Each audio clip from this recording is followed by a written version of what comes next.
Here is a video I had taken with my son Tommy in 1998 going up Loon Mountain in New Hampshire. We'll get you a bird's eye view out the window here.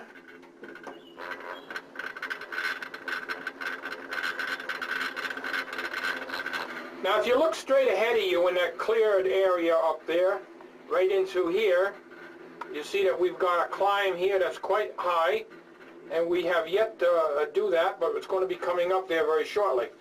So you might want to just enjoy the view here while we go up that incline. To the right here, you see some kids on bikes and trail bikes and so forth. And we're just about ready to hit that steep climb here.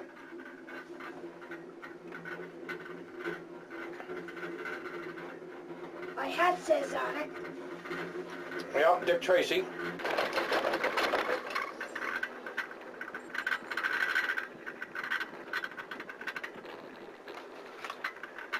Please do not. Okay, we're back inside here, giving you a view here of the climb.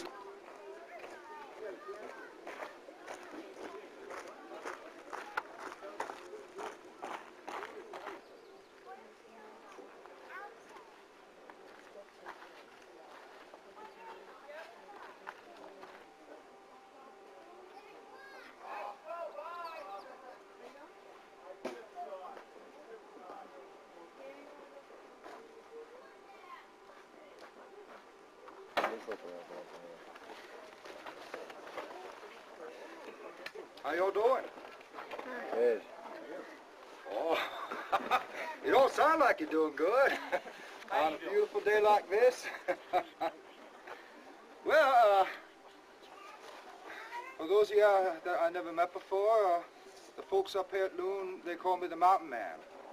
And a lot of times when I first meet folks, you know, they say, well, that's not much of a name. Haven't you got a real one? And yeah, I do.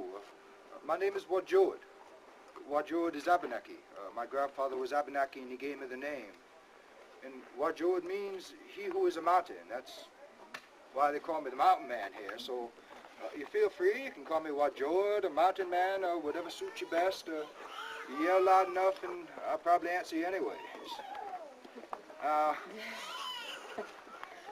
met the folks here at Loon a little over 4 years ago now. And they had heard about me from a fellow that I trade with. And they're Kenna Sam, they're naturalists who work here at the mountain. And they come over to my old cabin and they said that Loon wanted me to come here and to meet folks and tell them about my life and how I live and all. And I thought they were nuts. But I come over and I met Mr. Adams at the bottom, and he said that if I come here, they'd build a cabin for me to stay in and take care of pretty much whatever needs I had while I was here and all. Well, I come back that spring, they had started building this place here, and well, I felt sort of obligated to come by and give it a try. I got to say, the first year I was here, I didn't do terribly well with it. I wasn't used to meeting lots of folks. It made me kind of nervous and all. And I mean, I'd see a group like this and I'd go that way. It seemed like the thing to do at the time. But after a bit, I started getting sort of used to seeing lots of folks. But from being here, I've met people now from all over the world, and that's been pretty interesting for me. I guess that's why I keep coming back and all. Pretty much what I do when I meet folks is I just open it up. If you got any questions you'd like to know about the way I live, or about animals or bow making, really anything at all that might be on your mind of interest to you, you feel free to ask, and I'm more than happy to do what I can to answer you if I know. So if you got any questions, you go right ahead. Do you stay up here in the winter? In the wintertime, no, I don't. No, I come up here in the spring and I stay through till late fall. I leave here before the ground freezes up, because once it does and the snow comes, it's going to stay. And there's always things I got to get done, you know, before winter really sets in. I mean, the folks at Loon, that, you know, they ask me pretty much every year, you know, to stay here for the winter, and I turn them down. And I mean, the reason for that is, you know, you look at this cabin and it looks pretty good, but I mean, I hate to say it, but they just didn't know what they were doing when they built it, you know. I mean, for chicken, between the logs, they use this stuff, it's called seal. It's kind of this spongy stuff. And I mean, if you go inside and you kind of look up and down at the walls, you'll see there's places you could throw a cat right through the wall. You know? But really, the worst thing about this place here is this roof they put on it. You know, with that tin, the snow, it slides right off and the heat goes up and out, you know. My old cabin, it's got cedar shakes on the roof.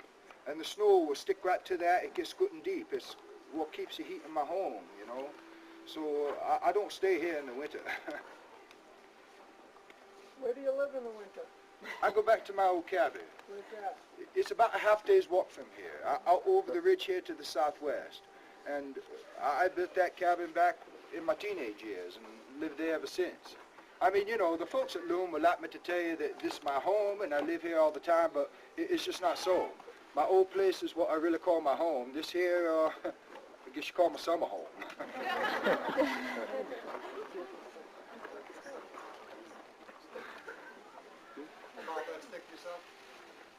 This stick? No, I got this at Mountain Men Are Us.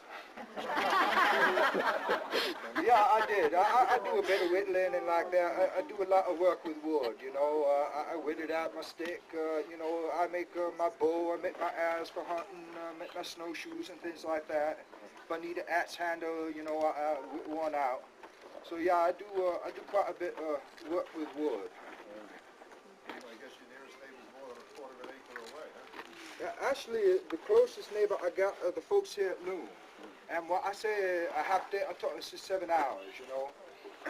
I mean, you could pretty much go in any other direction for 2 or 3 days before you start coming across, you know, like old logger roads and old railroad beds and like that.